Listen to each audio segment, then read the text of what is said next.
Aujourd'hui, on accueille un ambassadeur de la culture mahoraise. Il est créateur de contenu, blogueur. Il a presque 10 000 abonnés cumulés sur ses réseaux sociaux. Finaliste du concours Tamacha, donc un concours d'éloquence mahoraise. Il est animateur, danseur, chanteur, storyteller, l'homme aux 1000 casquettes, Bamoué, si je te dis allez, Gombe. Waka. Ok, à Bamoué, moi, j'aime bien commencer toutes mes interviews par la même question. Pourquoi? Pourquoi tu fais tout ce que tu fais aujourd'hui? Qu'est-ce qui te motive à te lever chaque matin, justement, pour mettre en place toutes ces actions et promouvoir la culture comme tu le fais aujourd'hui? Le pourquoi, c'est tout simple parce que c'est très négligé. Je trouve que c'est très négligé le fait de mettre en avant notre culture, nos traditions, nos façons de faire, notre langue. C'est très négligé, en tout cas dans les plus hautes instances. Donc je me dis que si personne ne le fait, pourquoi pas nous? Et si on ne le fait pas nous, personne ne le fera. Donc moi, je fais à ma petite échelle par rapport à ce que je peux faire et à mes moyens. Ok, mais du coup, toi, c'est quoi tes premières inspirations qui t'ont justement initié en fait à cette culture-là? Et c'est quoi tes premiers souvenirs justement qui t'ont fait réellement tomber amoureux de celle-là?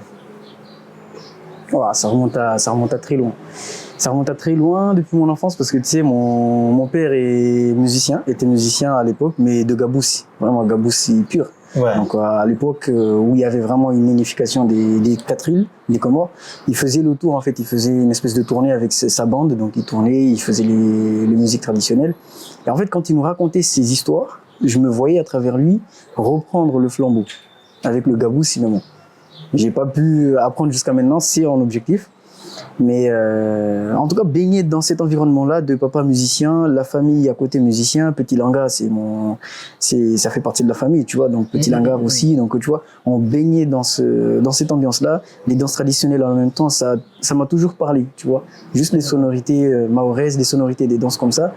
Et baigner dedans, ça a fait que j'ai aimé, en fait, tout naturellement, j'ai suivi cette voie-là de... Donc c'est vraiment tes parents qui t'ont initié vraiment à ça. Et du coup, c'est quoi les premières activités que tu as commencé à faire?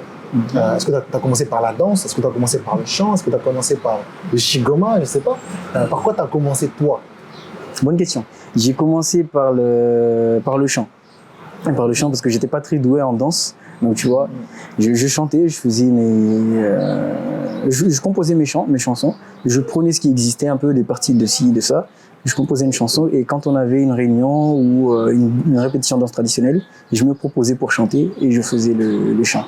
C'était pas mal à perfectionner, ainsi de suite, et c'est allé comme ça de fil en aiguille jusqu'à ce que je termine au niveau de la danse aussi. Et depuis, je fais les deux et je peux être polyvalent. Du coup, aujourd'hui, de toutes les activités que tu fais, c'est lequel que tu pratiques le plus souvent encore aujourd'hui? Là, je pratique de moins en moins. J'aime bien, je fais du shigoma, maganja et tout ça, mais je fais un peu plus de maganja que shigoma maintenant, mais je pratique de moins en moins quand même. C'est quoi le maganja? Maganja, en fait, ça regroupe toutes les autres traditionnelles, shakasha, biyaya. En fait, c'est un nom générique pour désigner toutes ces danses-là. Donc, shakasha, biyaya, les lezi, tout ça. Ah, super, tu me tends la perche. Toi, est-ce que tu pourrais nous lister justement tous les différents types de danses que tu connais, ou que tu connais, qui existent en tout cas sur l'île, traditionnelles comme le shakasha, comme tu viens de mentionner là, et le reste? Parce que c'est vrai que même pour moi, il y en a certaines, peut-être que j'ai déjà vu, mais je ne sais pas les nommer. Est-ce que tu peux les décrire? Ça peut être long, mais je te donne juste quelques noms déjà comme ça, au moins, en tout cas il y a moins d'une dizaine. Donc shakasha, biyayam, les lezim, gojo. On a aussi donc le shigoma qui fait partie forcément des danses traditionnelles. Derrière, on a des danses qui vont plus être dans le culte, les danses cultuelles. Donc ça serait deba, lidi, daïra. Et après on a shenge aussi, et puis quoi d'autre? Il y en a pas mal aussi, il y en a pas mal, mais bon, j'ai pas tout en tête comme ça. Là. Et donc, t'en as pratiqué en tout cas une grande majorité? Une grande majorité, ouais. Donc, tout ce qui est en tout cas mixte ou pour les hommes, j'ai pratiqué. Ok. Et donc, du coup, ce goût de la culture-là, ça t'a permis de faire beaucoup d'activités. Donc, je sais que tu es un amoureux de la randonnée, je sais que tu fais beaucoup de danse, tu as bougé, tu as voyagé avec ça. D'ailleurs, il me semble que tu as participé aussi au salon de Salon international de l'agriculture, oui. C'était en 2020. Je me souviens comme si c'était hier parce que justement, je recevais le message d'invitation. Et je me disais, mais c'est quoi ce salon? Je n'en avais jamais entendu parler avant. Comment ils ont pris contact avec toi? En fait, c'est une association. Mais à travers les contacts, c'est une association donc, qui venait en métropole. Je ne vais pas te donner le nom, mais c'est une association qui vient en métropole avec différents produits, en tout cas qui sont faits à Mayotte, des produits locaux. Donc en fait, il vient et ils ont besoin de personnes pour présenter. Et ce jour-là, je pense que j'ai eu peut-être un coup de chance parce qu'il manquait une personne sur le stand de Mayotte. Donc en fait, avec les contacts, la personne a demandé à un contact s'il connaissait quelqu'un qui pourrait éventuellement venir à Paris, parce qu'il faut y aller à Paris. Donc c'est pas forcément des gens qui sont à Paris même, mais des gens qui viennent de Provence et d'ailleurs. Donc oui, il demandait à son contact s'il connaissait quelqu'un qui peut venir à Paris. J'ai dit bah pourquoi pas, et ça m'intéresse. Donc je ne l'avais jamais entendu parler. Je me suis renseigné, j'ai vu, c'était chouette. Belle expérience, donc je l'ai fait, j'y suis allé. Je me suis organisé, donc tout ce qui est la log, l'hébergement et tout ça, j'ai organisé moi-même. Comme j'aime bien faire mes trucs moi-même, donc j'ai fait tout ce qu'il y avait à faire. J'y suis allé, j'ai présenté, j'étais au stand de Mayotte, c'était chouette. Une super expérience. Comment toi tu l'as vécu vraiment de l'intérieur un peu, c'est l'accueil, comment les gens t'ont reçu aussi quand tu présentais, etc. Comment tu l'as vécu toi? Pour une première expérience, forcément, j'ai kiffé parce que pour moi, c'était waouh. Je participe à un salon, je suis sur le stand de Mayotte, un salon international, tu vois, donc c'était magnifique pour moi. Je suis arrivé, forcément, l'accueil bien. Après, je pense que eux, comme ils ont l'habitude de le faire, ils ont leurs personnes qui sont là, donc ils ont l'habitude de travailler avec eux. Ils réservent pas forcément le même accueil aux gens avec qui ils travaillent régulièrement et aux gens qui viennent d'arriver. Moi, je viens d'arriver. Pour moi, ils me considéraient un peu comme quelqu'un qui a déjà fait ça. Alors que, pas du tout. Mais bon, je leur ai expliqué que je n'ai jamais fait. Ils m'ont donné vraiment les infos comme il fallait. Ça n'avait pas de souci, ça s'est bien passé. Donc, non, j'ai bien aimé. Ça s'est bien passé. Donc, tu as présenté du coup des épices, il me semble, des épices mahoraises. Oui, essentiellement. Moi, j'étais plutôt côté épices et justement, il y a la vidéo qui a été mise sur les médias. Mais oui, j'étais plus sur les côtés épices, les condiments et tout ça. Donc, j'aimais bien. Je maîtrisais quand même pas mal le sujet parce que je connaissais ces épices-là, ces condiments-là. Donc, oui. Est-ce que tu es un grand cuisinier? Parce que certaines femmes disent qu'à Mayotte, les Mahorais savent cuisiner très très bien. C'est pas une légende. Quand ils sont avec leurs amis. Oui, c'est vrai, c'est vrai. Quand on est entre nous, tu vois, on montre nos talents parce qu'on veut montrer entre nous. Tu vois, moi je sais faire plus que toi. Alors qu'avec nos femmes, là on est plus détente. On se dit, ah non, on laisse faire en fait. Parce que forcément elles savent mieux faire que nous. Elles savent mieux faire que nous, donc on laisse la place pour que ce soit encore meilleur. On peut le faire, mais ce sera 50% ou 80%. Ça sera jamais 100%. Quand c'est nos femmes maoraises qui font à manger, 100%.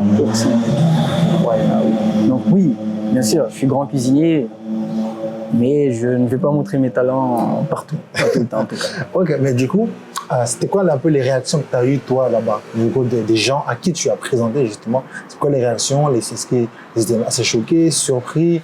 Est-ce que tu leur as fait goûter le piment? Tu connais déjà? Oui. Chez nous, on adore ça. Et tu me connais, je suis un tchatchman. Donc oui, au niveau de la présentation, les gens ils ont aimé. Je faisais l'animation, donc forcément j'attirais du monde, je faisais venir. Et je me souviens justement une dame qui arrivait, oui, moi j'ai déjà fait les Antilles et autres, j'ai goûté le piment et tout ça. J'ai dit attention, c'est pas le même piment, c'est pas les mêmes épices, c'est pas la même intensité. Elle me dit, oh non, ne vous inquiétez pas, je vais goûter. La cuillère, elle me l'a prise. Elle me l'a prise de la main comme ça, parce que je voulais lui prendre un tout petit bout pour qu'elle goûte. Elle a pris, elle l'a mis comme ça, mais vraiment balèze. J'ai dit, oh, oh. Quand je l'ai regardé, j'ai dit, ça va mal finir. Ça va mal finir. La dame, elle a pris là. Ouais, tu sais, avec l'ego. Et là, je la vois, elle commence à rougir. J'ai dit, ouais, ça va mal finir cette histoire. Je suis parti direct en coulisses, j'ai pris un petit verre de lait, je lui ai donné. Donc, elle a dit, ah, voilà, là, tu vois, elle a admis que c'était fort. Et qu'elle avait sous-estimé au départ. Donc, ouais. Mais non, les gens, ils aimaient. En tout cas. Ah, mais c'est sûr. Après 2 mois, je ne sais pas, mais le piment, oui, c'est sûr. Ah, la douleur en général, tu te souviens de qui te l'a donné en général? Ouais, mais je ne sais pas, on verra. Ok. Du coup, effectivement, du coup, la vidéo, elle a été postée sur les réseaux, mais elle a été diffusée aussi autre part ou pas? Non, c'est juste en fait, c'est un média entier justement qui avait diffusé la vidéo. Et c'est dommage parce qu'il n'y a pas eu la partie mahoraise, ça n'a pas été diffusé sur Mayotte. Moi j'ai la vidéo parce que je l'ai récupérée via le média entier, mais on peut la trouver oui, sur Facebook et autres. Ok, super. Super, tu me parles de Facebook. C'est vrai que tu es très actif sur les réseaux, surtout TikTok en ce moment. Donc TikTok, Instagram, Facebook potentiellement. Oui. Comment toi tu vois le potentiel des réseaux sociaux pour, pour promouvoir justement la culture mahoraise? Parce que tu le fais énormément, surtout sur TikTok où tu parles beaucoup de la langue mahoraise. Toi, c'est quoi ta vision des réseaux sociaux pour promouvoir cette culture? Les réseaux sociaux sont un excellent tremplin, je pense. Hein. Il y a énormément de potentiel là-dessus. Pour la promotion de nos langues, nos cultures, nos traditions. Encore une fois, on revient sur le même sujet, la promotion de tout ça. Parce que faire en sorte que ce soit connu au niveau mondial et ailleurs, même déjà localement, il y en a qui ignorent certains aspects de notre culture, notre langue et tout ça. Donc moi, à travers ces réseaux sociaux, justement, j'utilise ce potentiel-là, surtout pour toucher les jeunes, parce que c'est le principal public qui est concerné. Les adultes, forcément, ils ont déjà un bagage. Mais c'est plus les jeunes à qui il manque certains aspects. Donc moi, j'utilise ce levier-là pour faire en sorte que le message passe et que tout le monde puisse apprendre à travers mon contenu et puis voir qu'il y a quelque chose, que c'est intéressant d'aller vers cette voie-là aussi. Ouais, de plus, tu as une communauté qui est assez engagée. C'est vrai qu'à chaque fois que tu postes une vidéo, il y a quand même beaucoup de commentaires. Et c'est quoi les retours que tu reçois le plus souvent justement dans tes commentaires? Mais en général, je fais en sorte de dynamiser, de faire en sorte que les gens commentent. Ils aient l'envie de commenter, malgré qu'ils connaissent la chose ou pas, mais qu'ils aient envie de commenter. Donc je fais en sorte que, après le commentaire, la personne puisse se poser des questions sur « Ok, très bien, j'ai eu cette question, j'ai eu la réponse ou pas, mais derrière, qu'est-ce que je peux apprendre de plus ?» Donc des fois, j'ai des retours des personnes qui me disent « Fais en plus, il faut de temps en temps, il faut beaucoup plus de contenu, il faut beaucoup plus de questions, il faut faire plus dur, plus compliqué. » Après, j'essaie de varier. Parce que le public est entre 18 et 32 ans, donc à peu près une bonne moyenne d'âge, tu vois. Donc je peux pas faire trop compliqué, trop simple non plus, pour pas que ça biaise en tout cas certains publics. Ok, tu parles du coup des jeunes qui sont en train d'apprendre. Toi, qu'est-ce que tu conseillerais à l'ancien Bamouré qui au début, dans sa jeunesse, qui a commencé un peu à toucher à la culture? Qu'est-ce qu'aujourd'hui tu lui dirais à toi? Qu'est-ce que tu le conseillerais tout simplement? À l'ancien Bamouré, qu'est-ce que je lui dirais? Tu as fait les bons choix. Je dirais qu'il a fait les bons choix. En tout cas, jusqu'à maintenant, il fait les bons choix. Après, il y a eu quelques loupés par-ci par-là, mais c'est avec l'expérience que ça vient, parce que forcément, il ne savait pas. Donc, ça viendra. Et donc, le conseil que je lui donnerais, en tout cas maintenant, c'est de continuer dans cette voie-là, de ne pas lâcher, de faire en sorte de toucher plusieurs publics. Parce qu'aujourd'hui, on a tendance à se cloisonner sur une niche. Parce que tu vois, moi je fais le voyage, je fais la culture, les traditions, la langue et tout ça. On peut se dire, tu fais un peu de tout. Au final, on ne sait pas dans quoi on va te caser. Moi, j'aime pas rester dans une case. J'aime être ici, à gauche, à droite. Et c'est ça qui fait la richesse en fait de mon contenu, parce que je parle autant de voyage, autant de culture, autant de traditions, de langues, et on peut faire des blagues entre tous ces sujets-là. On peut s'amuser de différentes manières, tu vois.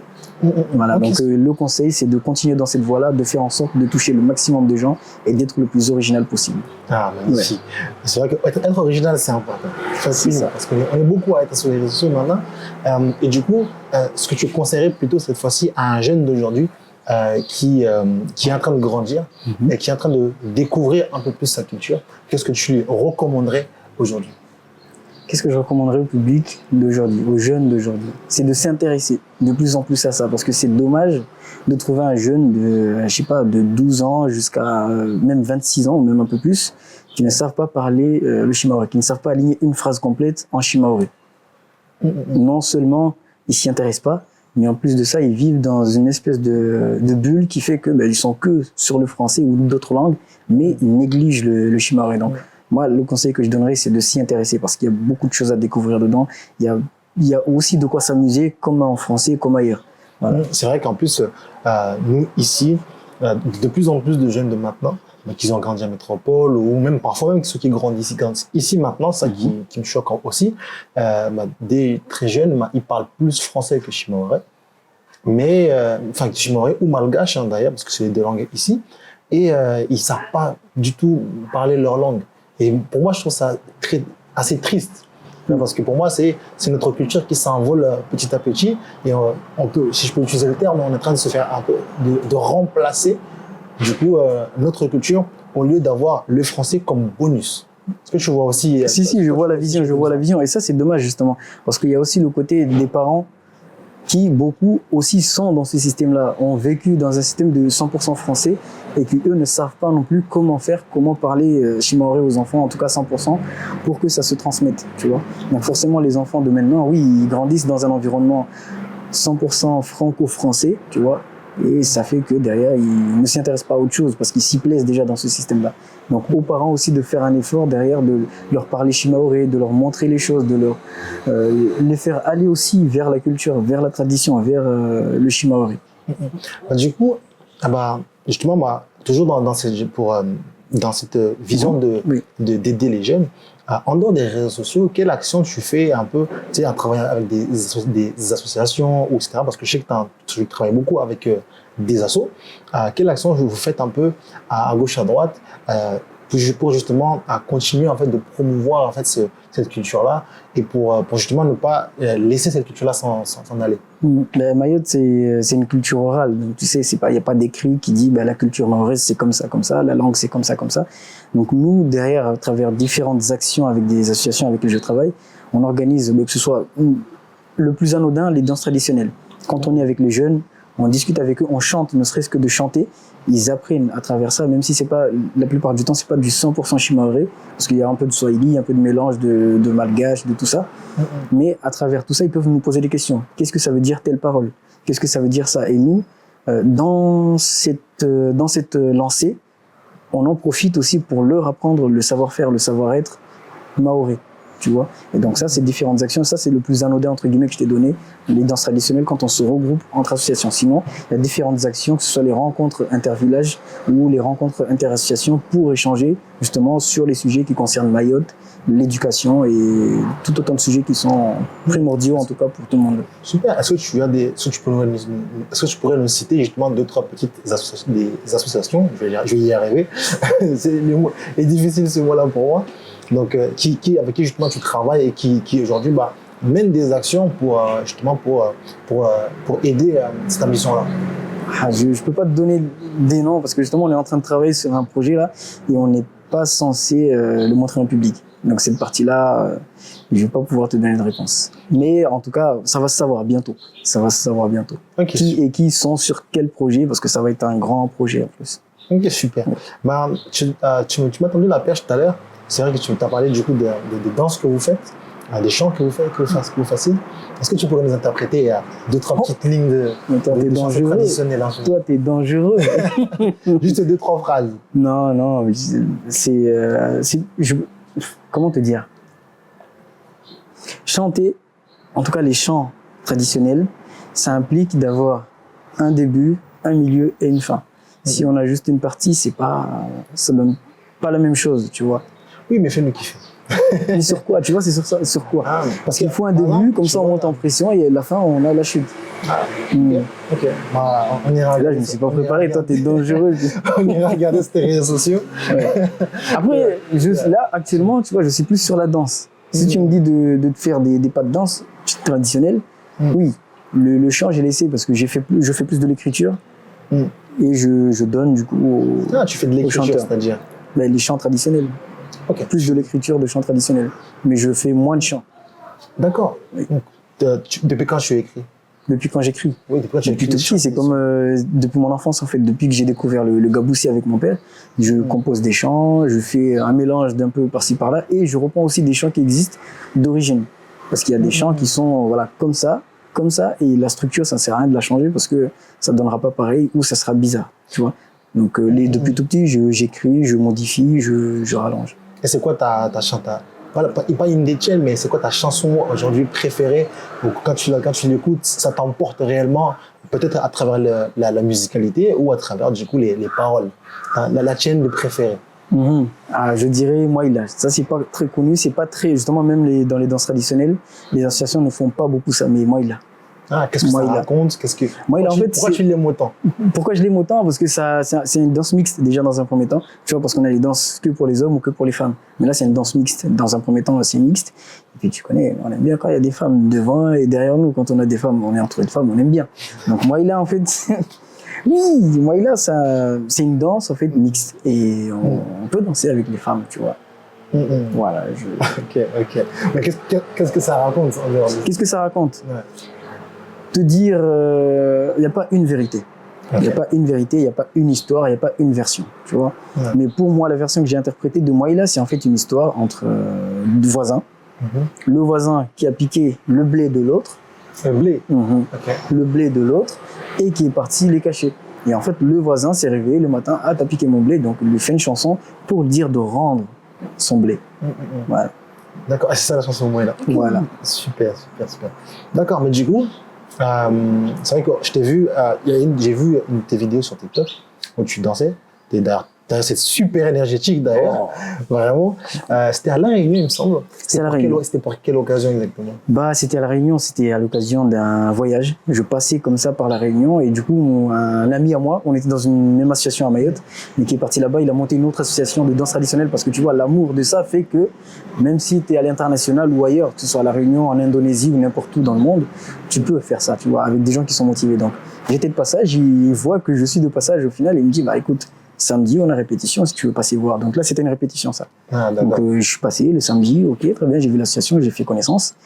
Et on a fait les danses traditionnelles. Et forcément, il faut de l'énergie, parce que forcément, si tu n'y mets pas de l'énergie, si tu n'y mets pas du tien, ça ne donnera pas un bon résultat, ça ne me motivera pas. Et moi, j'étais là en tant que guest. Donc forcément, là, les gens, ce qu'ils attendent de moi, c'est là. Tu vois. J'étais la star qui vient d'arriver. Non, pas forcément la star, tu vois. Mais lui m'a présenté en tant que fondateur de l'association qui était à Mayotte ici, ce qui est vrai, mais il m'a présenté comme étant le meilleur danseur de l'association. Donc tu vois, là, le niveau, déjà, il m'a mis... Exactement. Donc en arrivant, je n'avais pas le choix que de... Et là encore, là, c'était pas une prestation. Donc forcément, je me suis réservé un peu. Mais oui, il faut de l'énergie quand même. Donc ouais, c'était très bien. Donc là, c'était à l'occasion juste d'un passage comme ça à La Réunion. On a fait la répétition. Et quand la musique est bien, quand les gens chantent derrière, ils répètent, ça t'emporte. Tu ne sais même pas comment tu danses, mais tu danses tout seul, ça vient tout seul. Et puis c'est ça la magie de la chose. Tu te laisses emporter. Exactement. Ça tombe bien parce que on connaît aussi le bamboué danseur de Shigoma. Oh, ça là. Oui. Parle-nous un peu de ton passage dans les Shigoma. Shigoma, ça c'est pour moi, c'est la danse la plus complexe que je puisse faire. Ah oui.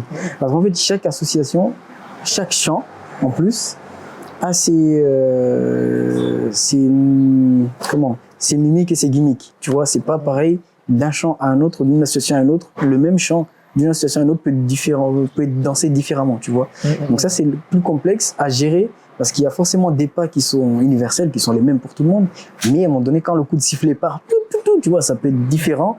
Au lieu d'aller à gauche, on fait d'autres tiengas, tu vois. Ouais, exactement. Donc ça, c'est le plus complexe. Mais moi, le passage dans les Shigoma, c'est pour ça que j'aime bien ça. J'aime bien. Parce que je sais que j'ai quand même un bagage, un minimum, qui fait que n'importe quelle association où je serai, je saurai me débrouiller. Après, je vais m'adapter aux subtilités du sifflet qui dit on va à gauche au lieu d'à droite, tu vois, ainsi de suite. Ok, mais donc toutes les associations de Shigoma, non, les Shigoma, les gens qu'on voit danser à cette culture-là, aujourd'hui, c'est des associations. Donc, majoritairement. Oui, majoritairement, c'est des associations, c'est des gens qui font de la répétition tout souvent et qui ont quand même une structure derrière pour assurer leur pérennité, je pense. Voilà. C'est vrai qu'en plus, dans les Shigoma, donc, ils chantent et ils dansent. Donc, c'est en général, vraiment, c'est quoi les paroles? Parce que c'est vrai que j'ai toujours entendu plein de choses, je comprenais pas grand-chose toujours. Oui. Mais en général, c'est quoi les thèmes qui sont abordés? C'est divers et varié. Les thèmes qui sont abordés, il y a un peu de politique, un peu de la vie de tous les jours, un peu de la vie ancienne aussi. Il y a différents sujets qui sont abordés. Donc, un Shigoma peut être une célébration, un clash aussi. Ah bon? Il y en a, oui. Il y en a, c'est des clashs. C'est un battle, ça peut être un battle? C'est ça, quelque part. Parce que tu sais, il y a différentes associations. Par exemple, dans un village, deux associations qui ne s'entendent pas forcément. Donc l'un va, dans ses chansons, on va balancer une petite pique. Et l'autre va comprendre la pique, parce que forcément, ça le concerne. Donc, et ainsi de suite, ça peut aller comme ça. Mais c'est bon enfant. C'est bon enfant. C'est pas forcément pour la guéguerre ou autre, mais c'est bon enfant, tu vois. Mais oui, il y a divers sujets qui sont abordés dans les Shigoma. Ok, d'accord. Est-ce que tu as des petites anecdotes de vie que tu as vécues où en gros ça a été vraiment très spécial pour toi? Dans le Shigoma ou dans la vie de tous les jours? Dans le Shigoma ou des anecdotes de danse? De danse? De danse? sais, ça peut être un jeu où tu as été le plus acclamé, ça peut être un jeu où tu t'es donné à 100% je et me que tu as souviens senti une toujours différence. je me souviens toujours de ce moment-là à La Réunion, justement. Comme je t'ai dit, mon ami m'a présenté en tant que le meilleur danseur de l'association. Mon ami m'a présenté en tant que meilleur danseur de l'association. Donc moi, j'arrive, j'ai déjà un niveau là. Les gens, ils attendent à ce que je sois vraiment le meilleur danseur de eux déjà dans un premier temps et que je le montre. Que je fasse en sorte qu'ils voient que je suis le meilleur danseur que je pense être. Ou en tout cas que mon ami leur a dit. Et donc oui, ça c'était un moment fort parce que le moindre geste, le moindre tchenga que je faisais, ouais, tu vois, les gens ils acclamaient, ils étaient en feu. Je disais, mais attends, c'est pas normal. Il y avait une grosse ambiance. Ah, mais laisse tomber. Non, mais justement, c'est que derrière, t'arrives, t'es énergétique, tu danses, tu te laisses emporter par la chose, tout le monde suit derrière, tu vois. Et ce qu'il m'a dit après, c'est que il y avait pas autant de danseurs dans l'association. C'est-à-dire que la plupart du temps, ils étaient là, ils chantaient, mais ils étaient assis. Il y avait 5, 6, 7 qui dansaient, puis le reste était assis. Ils étaient fatigués. Mais ce jour-là, il y avait tout le monde. Parce que forcément, ils attendaient quelqu'un qui vient montrer comment on danse, comment on chante et tout ça. Ils savent faire. Mais ils voulaient me tester, ils voulaient voir ce que je leur réservais aussi. J'ai tenu la réputation que mon ami a fait valoir. Ouais. Non, magnifique, magnifique. Bah, en dehors de, donc, aujourd'hui, donc, tu danses, tu chantes, mais tu es aussi un grand raconteur d'histoire. C'est un grand storyteller. Donc, c'est vrai que quand on voit sur tes TikTok, parfois un peu sur YouTube, donc, on peut voir un peu tu racontes des histoires autour de la culture, donc des choses anciennes ou quand même parfois un peu nouvelles. Et puis aussi au quotidien, tu nous racontes des histoires qui sont parfois un peu fausses, mais oui, il faut pas le dire. mais c'est pour déconner, bien oui, sûr. Oui, bien sûr. Rigoler. Mais donc voilà, est-ce que d'où te vient cet amour de raconter des histoires et de raconter les histoires passées? Première chose que je vais dire, je crois qu'on est 2 ou 3 dans mon esprit. Ok. Voilà, il y a moi, le Bamoué actuel, il y a un Bamoué ancien, de l'ancienne génération, et un Bamoué de la nouvelle génération, qui fait que forcément, les 3, quand ils se rencontrent, il y a une inspiration infinie. Okay. Je peux te raconter autant une histoire sur l'ancienne vie, sur la vie actuelle, et peut-être que je peux t'inventer une histoire dans le futur. Tu vois. Et moi, j'ai toujours aimé, en tout cas, me connaître, apprendre des choses de la vie ancienne à Mayotte, de comment on vivait, comment on était, les chants, les danses, encore toujours dans cette même ambiance, comment c'était la vie à Mayotte à l'époque. Et forcément, avec toutes les histoires qu'on m'a racontées de comment c'était, comment on vivait, j'arrive à faire un mix de tout ça et avoir des histoires qui peuvent être cohérentes, drôles et amusantes à la fois. Tu vois. Okay. Et toi, où est-ce que tu vas puiser, où est-ce que tu as pu aller chercher justement tes petites histoires quand tu essaies d'apprendre les choses, vers qui tu vas, vers quel lieu, comment tu apprends ces histoires-là? Je dirais que Mayotte est une bibliothèque ouverte. Oui, est une bibliothèque ouverte parce que n'importe qui dans la rue peut t'apprendre quelque chose, que ce soit un ancien ou un jeune. Comme là, tu vois, quelqu'un peut me croiser dans la rue, il peut dire je suis un jeune, je connais pas les Kolomangara et tout ça, tu vois, je connais pas tous ces gens-là, je connais pas la vie ancienne. Alors que non, n'importe qui que tu croises dans la rue peut t'apprendre des choses comme ça. Donc moi, c'est comme ça. Si je vois quelqu'un dans la rue qui m'inspire quelque chose, je dis aujourd'hui, par exemple, je peux dire je sors de chez moi, j'ai envie d'apprendre plus sur les marumbas, les histoires de djinn, de rumbo et tout ça. Ok, je sors dans la rue, je me dis, écoute, vers qui j'ai des idées de à qui je peux poser la question, mais je sors dans la rue aussi et je me dis vers qui je peux me tourner. Là, ces gens qui passent là, qui peut m'apprendre un peu plus? Ok, je vais voir le plus petit par exemple. Toi, qu'est-ce que tu connais des djinns, des chumbu et tout ça? Après, il va me parler, il va me dire, ben, je sais ci, ça, ça. Il va peut-être me dire quelque chose que je ne sais pas parce que lui, il a peut-être des liens avec ces histoires-là, tu vois. Voilà. Et puis je vais voir le plus ancien que je connais. Hein, bonjour, bah voilà. Je lui explique, je veux apprendre sur ça. Est-ce que toi tu connais? Est-ce que toi tu sais ce que je peux prendre de toi, de tes connaissances? Donc voilà, il va me dire ainsi de suite et ça vient comme ça. Je prends mon inspiration partout. Partout. Bah, moi, ça me fait penser à. J'ai un mentor il s'appelle Jim Rohn, il est mort depuis, c'est un mentor aux États-Unis. Il disait souvent la meilleure manière d'apprendre, il y a 2 manières d'apprendre.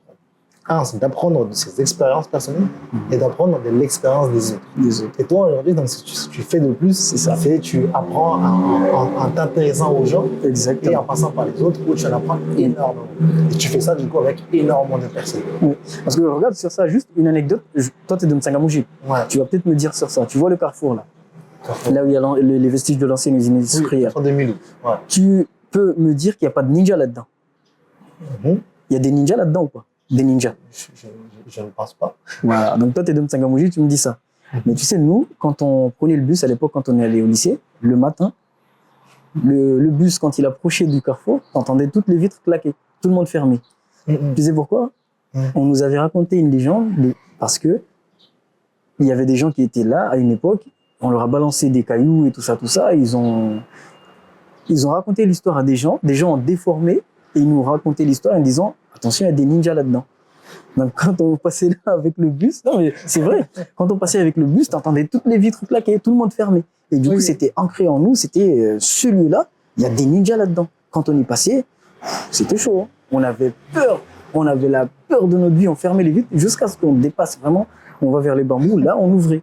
Ok, ça tu me l'apprends. Voilà, moi qui habite à côté, je savais que les histoires des ninjas, c'est jamais un truc. Voilà. Donc, c'est un exemple de ce que je fais. Okay. Je vais voir les gens, ils me racontent. Ok. Est-ce que tu connais d'autres légendes un peu comme ça qui sont intéressantes à raconter? Des légendes qui sont un peu sur l'île. Des légendes, ouais. Je peux te raconter la légende des Wanaïsa, tu connais Wanaïsa. Les êtres de la mangrove. Non, vas-y, dis-moi. Tu connais pas? Wanaïsa, tu connais pas? Mais nous, dans notre imaginaire, en tout cas dans mon village et dans la zone en tout cas où je suis, dans notre imaginaire, c'est des êtres tout petits, pas ma taille, mais un peu plus petits que moi. Tu vois. Hey, là, je vais me monter, tu vois. J'en profite. Il y a des plus petits que moi. Donc ouais, des êtres petits. Tu as une partie de leur bras qui est assez gros, costaud, et une partie de leur bras qui est mince. Et en fait, on disait que du coup, quand tu allais dans la mangrove, il fallait pas y aller juste comme ça déjà. C'est leur sanctuaire, il faut pas y aller, c'est chez eux. Si tu y vas, tu ramènes du lait ou des offrandes, quelque chose à leur donner. Et si tu les croises, faut serrer la main la plus mince. Okay. Parce que si tu serres la main costaud, lui il va pouvoir lever la main la plus mince et te gifler. Et là, s'il te gifle, tu meurs sur le coup. Ah, mais c'est sous la main costaud, il n'arrive pas à la bouger parce que c'est trop gros, c'est trop lourd. D'accord. Donc c'était ça la légende. Ouais, et ça, pendant des années, ça nous travaillait l'esprit. On n'osait jamais aller dans la mangrove jusqu'à ce qu'un jour on se dise putain, on est con, on va les tester. Et en effet, il n'y avait pas de Wanaïsa, tu vois. Mais ça permet de garder quand même, tu vois, cette. Ouais, nous on les appelle les Kakanour. Kakanour. Kakanour. Oui. Nord-Occident. Kakanour. Ouais. Ah ouais. On les appelle Kakanour du coup chez nous. Donc c'est des êtres petits qui sont assez moches. Et, ouais. Mais donc c'est ça. On avait aussi ce mythe. Effectivement, je ne savais pas comment ça s'appelait. Donc dans Machimoré, on dit Wanaïsa. Après, chacun a une vision différente. Parce que tu vois, quand on te raconte une histoire, on te dit, il y a un bonhomme caché là-bas dans le noir, il a les yeux qui brillent. Donc toi, avec cette information, tu vas faire tout ce que tu veux. Tu vas dire, un mec qui est caché là-bas, qui a les yeux qui brillent, il est habillé tout en noir. Alors qu'on t'a pas donné cette info.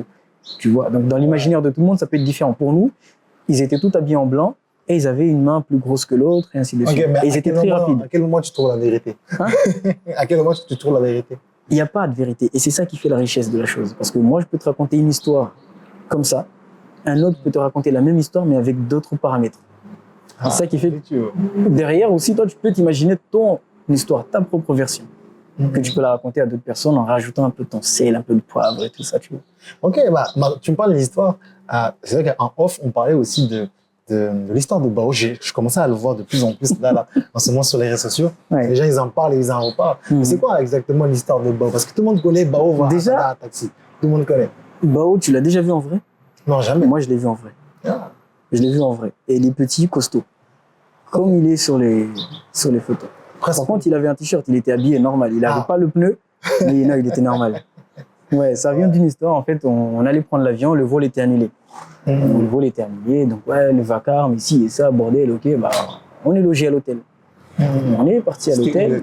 C'était à Mayotte, oui. Okay. Donc l'avion n'a pas pu partir, finalement on nous loge à l'hôtel pour qu'on reparte le lendemain. Ok, très bien. On part à l'hôtel et là, en fait, on demande du coup à ce qu'il y ait une personne qui ramasse les pièces d'identité de tout le monde. Moi, on était les plus jeunes, donc moi et ma femme, on était les plus jeunes. Donc forcément, on se met à prendre les initiatives, on a ramassé les cartes de tout le monde. On donnait à la réception, ainsi de suite. Et là, d'un coup, j'y vais, mais je lis en même temps, sois curieux. Je lis, et là, je vois Bao. Tu sais, je fais un stop. C'est son vrai prénom. Je te promets, j'ai fait un stop. J'ai regardé la réceptionniste, j'ai regardé ma femme, j'ai dit, je vais montrer. Tu sais, je vais montrer, regarde, je vois bien, il y a marqué Bao. B-A-O. Je l'ai mise dessous, j'ai distribué la dernière, je l'ai gardée. Je voulais prendre en photo, mais tu vois, forcément, je peux pas. Mais j'ai regardé, j'ai kiffé ce moment-là. J'ai dit, je le... Et là, je l'appelle. Je dis, Bao, c'est qui? Là, je vois derrière qui arrive. Hey, c'était comme un émerveillement, tu vois, un truc. Ouais, c'est l'enfance. C'est spécial. ça. Alors que c'est rien, en fait. C'est pas lui, ça se trouve, tu vois. Mais je dis, Bao, Bao, en vrai, il est là devant moi. J'ai sa pièce d'identité, tu vois. Et c'est marqué Bao. Je me disais que c'était juste un prénom imaginaire comme ça, qu'il y avait personne qui s'appelait comme ça. Et en vrai, voilà. Donc, moi, j'ai rencontré le vrai Bao. On a dormi dans le même hôtel. Et tu as pu discuter avec lui? Mais bien sûr, je l'ai appelé, il est arrivé, Bao, oui. Il s'appelle vraiment Bao. Ok, mais du coup, on s'est revus après. Donc, on a posé les pieds, chacun a pris sa chambre. J'ai dit, bah, dans ce cas-là, on se revoit après. Et je lui demande d'où il vient et tout ça, d'ici, machin. Tu vois, les questions normales, machin. Il me dit, bah, il vient de là-bas, et ainsi de suite. Je te dirai pas où, ni tout ça. Je ne donnerai pas plus d'infos. Mais pas de Sada. Non, surtout pas de Sada. Et tu vois, j'étais déçu de ce côté. Mais il va à Sada. Non, non. J'étais déçu justement parce qu'il n'est pas de Sada. Il n'allait pas à Sada. Il connaît personne à Sada. Ah ouais, oui. ok. Et du coup, j'ai dit, bah, Bao, le vrai, c'est toi. Il m'a dit non. Et tu n'imagines pas, mon cœur, il s'est brisé à ce moment-là. Il t'a dit non? Il a dit, c'est pas lui, Bao, le vrai Bao, tu vois. Moi, l'émerveillement du départ, là, paf, tout s'effondre comme ça. Ah, j'étais déçu. Après, bon, on a continué la discussion normale et tout. Okay. Il est parti dans sa chambre, je suis parti. Donc tout ça pour nous dire que c'est pas lui, Bao. C'est pas lui, Bao. Mais je l'ai vu en vrai. T'as vu un Bao? Un Bao. Peut-être qu'il n'y en a que 5 ou 10, je sais pas, mais j'en ai vu un. Qui n'est peut-être pas le vrai. Ok, t'es fort pour raconter des histoires. Bah, ça tombe bien. C'est vrai que t'es assez éloquent. Et on a parlé aussi, c'est vrai que toi aussi, t'as participé à un concours d'éloquence. Ça s'appelle le Tamacha. Parle-nous un peu de cette expérience. Comment ça s'est passé? C'est une expérience de fou, je dirais. Pour moi, en tout cas, comment je l'ai vécu. Parce que je reçois, encore une fois, tu vois, je n'arrive pas à trouver moi-même l'information. C'est-à-dire que des belles expériences comme ça, je ne trouve pas l'info, mais on m'envoie ou on me contacte pour des choses comme ça. Donc, je reçois l'applique, l'image. Par contre, c'était au centre-ouest. Donc, je demande les infos, comment faire pour s'inscrire. J'ai été motivé ce jour-là, j'ai passé au moins 10 appels. Là, c'est un Chimoré et un Malgache. Exactement. Donc, j'ai passé au moins 10 appels pour savoir comment il faut faire, comment il faut rentrer dedans. On m'a dit, bah, les conditions, c'est ça. Là, c'était en centre-ouest. Donc, ils m'ont dit, il faut habiter dans les communes du centre-ouest. Première déception. J'ai dit, ok, très bien.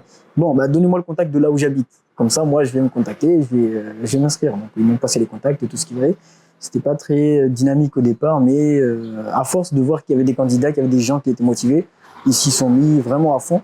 Et on a fait l'inscription, donc je me suis inscrit et puis on a fait la suite normale. Il me restait quoi, quelques semaines entre mon inscription et le passage de la première sélection intercommunale. Enfin, ouais, intercommunale. Donc voilà, j'ai fait l'inscription, normal, ok, t'es bien, t'es inscrit, bah, c'est rendez-vous tel jour pour les premières présélections. Ok. Je reste. J'en parle moi-même dans ma tête, tout seul. Oui, bah, je participe à ce concours, je suis comme ci, je vais faire ça. Parce que tu vois, au départ, on avait 3 thèmes. Chacun doit choisir entre les 3 thèmes et en parler. Voilà, faire son discours là-dessus. Ok, très bien, bah, je vois les 3 thèmes, je me dis, ça, je pourrais parler de ça, je pourrais parler de ça, ça va, je maîtrise, c'est bon. Donc, je pars. Et je me suis pas du tout préparé. C'était une semaine avant la date butoir que je me suis mis à écrire, à faire les répétitions. Et du coup, forcément, à faire les essais avec ma femme et tout ça, voir ce que ça donne, qu'est-ce qu'il faudrait changer, comment agencer, comment amener la chose pour que les gens comprennent derrière. On a fait, à un moment donné, tu vois, elle voyait que je faisais un peu de spectacle. J'allais à gauche, à droite, je revenais, je m'asseyais, Elle me dit, bah, pourquoi pas intégrer un spectacle dans ton discours, faire en sorte de raconter une histoire et d'intégrer un spectacle dedans. Je me suis dit, c'est pas fou, mais c'est risqué parce qu'ils nous ont pas dit ici, il faut qu'on intègre un spectacle ou pas, tu vois. Donc, j'avais fait une version avec spectacle et sans spectacle. Très bien. Donc, le jour de la présélection, on arrive, on fait, non. Et là, une candidate juste avant moi fait un spectacle. Elle parlait de l'environnement, tu vois, avec un sac poubelle et les déguiseurs, machin. Je me dis, j'ai laissé tous mes trucs à la maison, mes trucs de spectacle, et maintenant, je vais devoir faire son spectacle. Ok, très bien. On y va. Et du coup, au début, je commence par, j'avais pas du tout prévu ça. Allez, Halil. Déjà, juste ça, j'ai vu dans les yeux du jury, il y a la différence.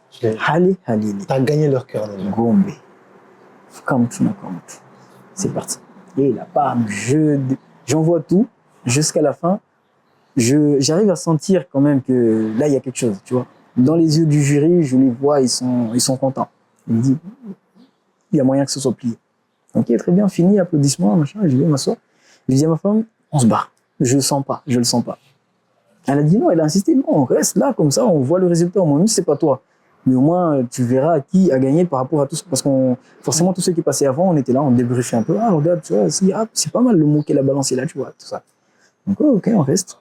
Et plus ça va, plus je vois les gens, je me dis, il y a un niveau quand même. Il y a un niveau, moi, ce que j'ai fait, c'est rien. C'est pas grave. Et on y va, donc à la fin, ils annoncent les résultats, c'est moi. Je gagne la présélection intercommunale.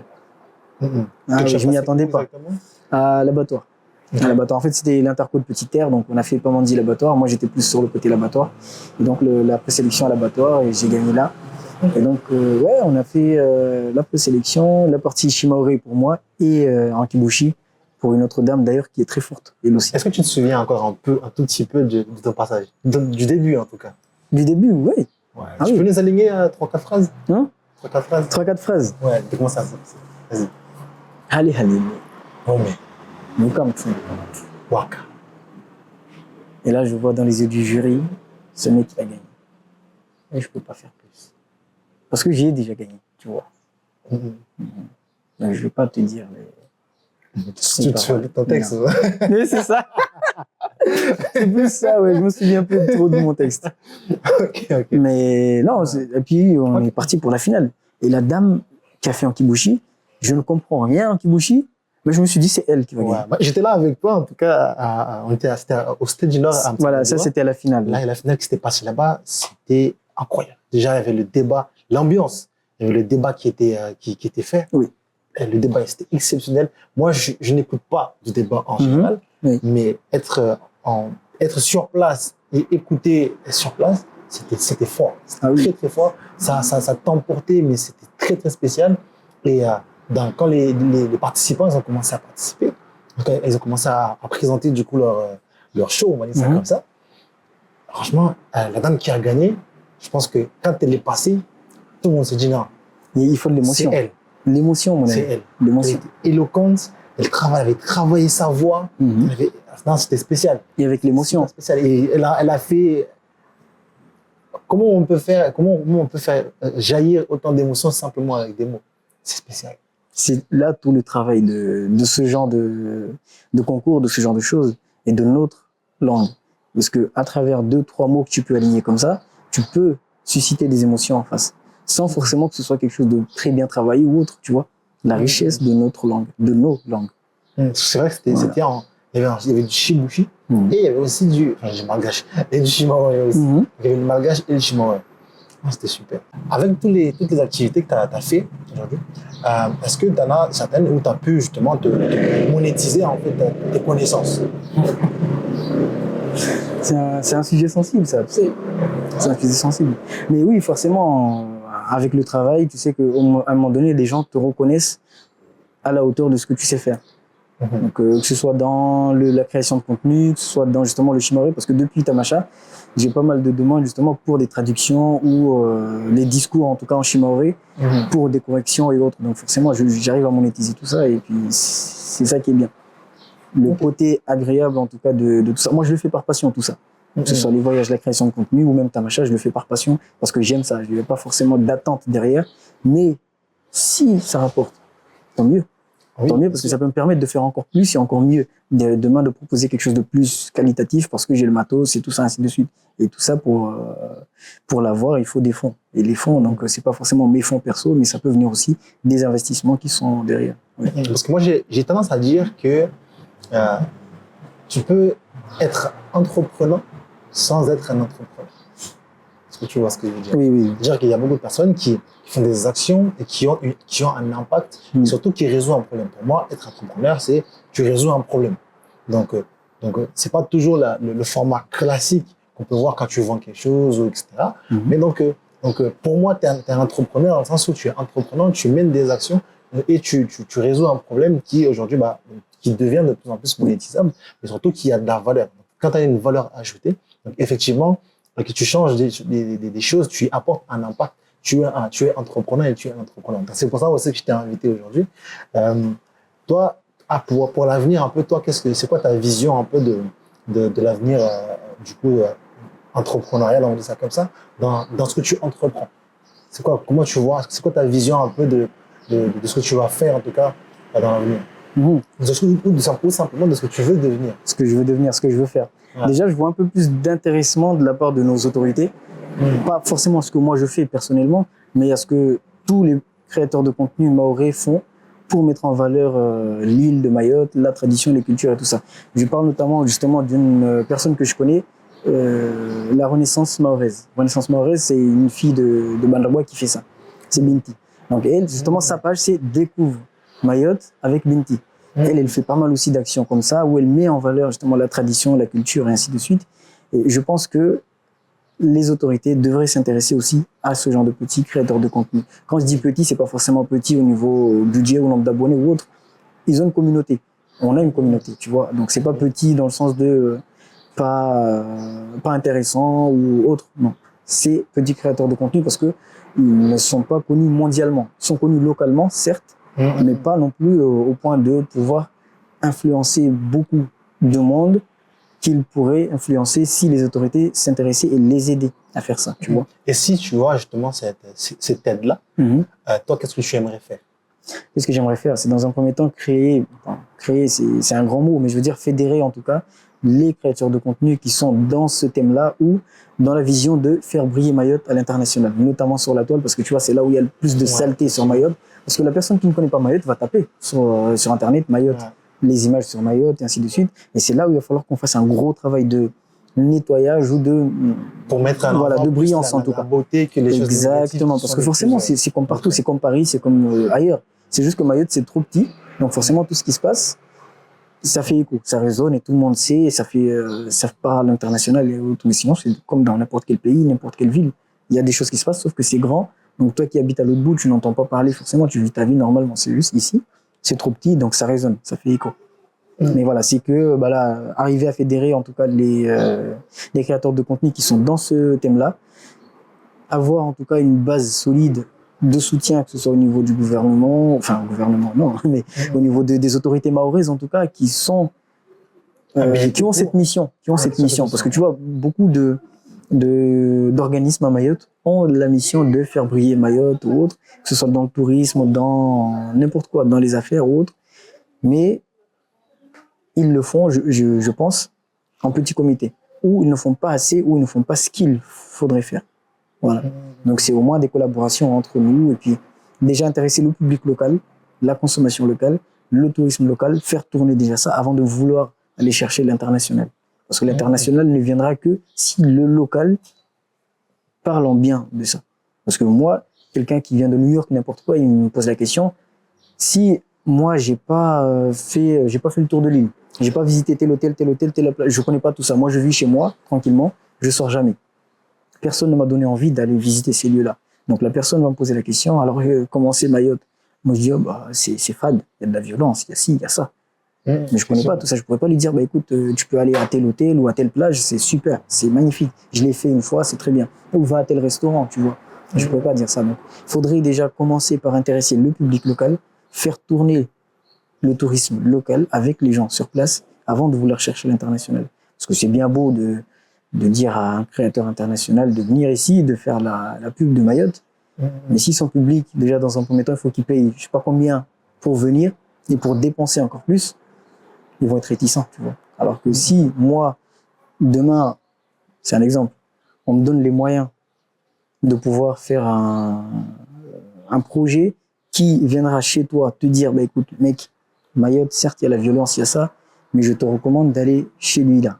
Lui, il fait de bons trucs, tu peux bien manger, tu peux dormir, tu peux passer un week-end où tu te reposes, tu déconnectes un peu de tout. Si on me donne ces moyens-là, je pense que je pourrais peut-être t'intéresser toi, et toi, tu pourras en parler à ton voisin, ainsi de suite, et ça peut tourner déjà localement. Et toi, si jamais on te pose une question à l'international, même toi, tout seul, tu vas pouvoir en parler, tu vas dire, j'ai visité un jour cet hôtel, cette plage-là, c'est trop bien, et sur Internet, tu le mets, ça fait déjà tout le travail au niveau international. Donc l'objectif, c'est de reséduire, on va dire ça comme ça, exactement, la population locale mahoraise, voilà. Et mahoraise et autres, voilà. Et la population locale qui vit ici majoritairement et comment dirais-je, mettre plus en avant ce côté, les belles choses qu'on peut apporter, et surtout, comment dirais-je, se détacher un peu plus de cette mauvaise image. Même si c'est réel, mais se détacher un peu plus et pouvoir mettre un peu plus en avant. Exactement. Ben, on n'y peut rien. C'est là, c'est comme ça. Mais on peut passer 24 heures, 48 heures, une semaine, même 2 ans, 3 ans, sans qu'il y ait aucun pépin. On peut vivre comme ça, mais vraiment la belle vie. Aller par-ci, revenir par-là, sans rien croiser, sans rien avoir du tout, tu vois. Donc c'est ça aussi qu'il faudrait encourager, qu'il faudrait montrer aussi aux gens. Il n'y a pas que le côté où tu sors aujourd'hui, tu te fais agresser, ou il y a ci, il y a ça, tu vois. Certes, il y a ça, mais on ne va pas rester dessus, il ne faut pas rentrer dans cette psychose-là. Parce que forcément, les gens qui viennent, qui veulent visiter, s'ils tombent sur un mec qui lui dit bah non, moi je ne sors pas parce que j'ai peur et tout ça, donc lui, il ne va pas sortir. Et pour lui, il va en parler à sa famille ou à d'autres personnes en disant non, n'y allez pas. Donc voilà, c'est ça. Il faut reséduire déjà le public local, faire en sorte que les gens changent déjà de mentalité, de vision. C'est aussi montrer la richesse qu'on a sur l'île. Parce que justement, on parle de richesse. Toi, aujourd'hui, en tant qui est un amoureux de la culture, qui travaille ici, qui vit ici aujourd'hui avec ta famille, c'est quoi ta définition de la richesse? Ma définition de la richesse, elle est tout aussi bizarre et différente de la tienne. Ok. Ouais. Dis-nous, c'est quoi ta définition? J'ai pas une seule définition, j'en ai plusieurs. Donc ça dépend de quel domaine on parle. Mais je pense que la définition de la richesse, c'est pas forcément de l'argent. C'est pas automatiquement de l'argent tout de suite. Même si, forcément, ça joue, ça peut jouer. Mais c'est pas forcément que ça. La richesse pour moi, c'est déjà la richesse culturelle. Avoir des bases de savoir d'où tu viens, qui es-tu, pouvoir le dire aux autres, l'expliquer aux autres pour qu'ils comprennent surtout ça aussi. Et puis, avoir un bon entourage et avoir une belle vie. Avoir une belle vie, c'est pas forcément faire des voyages et tout ça, sortir. Non, c'est déjà de se sentir en paix, de pouvoir discuter avec les gens sans avoir de rancœur ou de mauvais cœur et tout ça. C'est avoir une qualité de vie qui fait de nous une bonne personne. Voilà, exactement. Ah, magnifique. Pour terminer du coup l'interview, j'aime bien finir du coup avec des petites questions à rafale.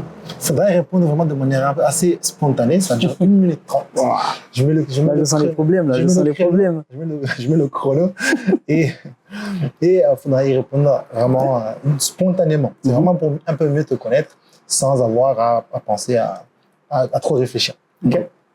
Donc, il faut répondre vraiment spontanément. Ouais. Et si j'ai pas de réponse, il y a passe. Non, tu réponds. Mais tu réponds quelque chose. Je vais prendre un peu de temps alors. Ok. Non. On n'a pas beaucoup de temps. Ok. Mais je suis pas fort en calcul mental. Elles sont simples. Je suis cancre, moi. Je suis pas fort en calcul mental. Viens pas me poser des questions. Elles sont faciles. Je sais pas. Ok. Ok, c'est parti. C'est quoi la première chose que tu fais le matin en te levant? Je mange. J'aime trop manger, moi. Je mange. Le matin, il faut manger goula goula, sirop et orajou. Ça, c'est super. Quelle est la mauvaise habitude dont tu aimerais te débarrasser? Rentrer du boulot et me reposer au lieu de faire du sport ou autre. Au lieu de faire du sport? Oui. Ok, particulier. Que fais-tu dans les moments de très grosse déprime? Je mange et je dors. T'es un ours en fait. Quel est le dernier livre que tu as lu? C'est le livre de Paul Sulitzer. Qui est un livre de? Qui parle d'argent. Ok. Quelle est l'activité? J'ai pas le titre en tête parce que ça fait un moment quand même. Tu vois. Ok. Ouais. Quelle est l'activité que tu aimerais faire le plus souvent? Voyager. Oui, ça. Ouais. Si tu pouvais intégrer un livre pratique dans le programme scolaire à Mayotte, lequel choisirais-tu? La vache. Waouh. J'intégrerai un livre de Nassur Atoumani. Lequel exactement? Il y en a plein qui parlent de Mayotte et que j'aimerais bien intégrer, mais sinon, un en particulier, je pense que ça serait Identité volée. Ah, magnifique. Qu'est-ce que tu regardes le plus souvent sur Netflix en ce moment? Je suis pas très Netflix, je regarde pas trop, mais en ce moment, je suis sur Nouvelle École. Parce que madame est dessus, donc on regarde ensemble et on débrief, on fait... Ok. C'est quoi... Ok, on va finir avec les 2 dernières questions. Allez, pas de souci. C'est quoi les 2 derniers gros cadeaux que tu t'es fait? Non, le dernier gros cadeau que tu t'es fait. Le dernier gros cadeau que je me suis fait, c'était une journée chill, massage, resto, vraiment tout seul, à moi tout seul, parce que tu vois, j'avais bossé pendant 3 semaines d'affilée sans repos. 3 semaines, 7 jours sur 7 jusqu'au bout. Donc une journée chill où je suis parti en massage, détente, et je suis revenu, resto, tranquille. Ok. Et la dernière question, qu'est-ce que tu fais? Quelle est la dernière chose que tu fais avant d'aller dormir? Avant d'aller dormir, j'embrasse ma femme, mes enfants, je fais des bisous et puis je vais dormir. Magnifique. Merci beaucoup.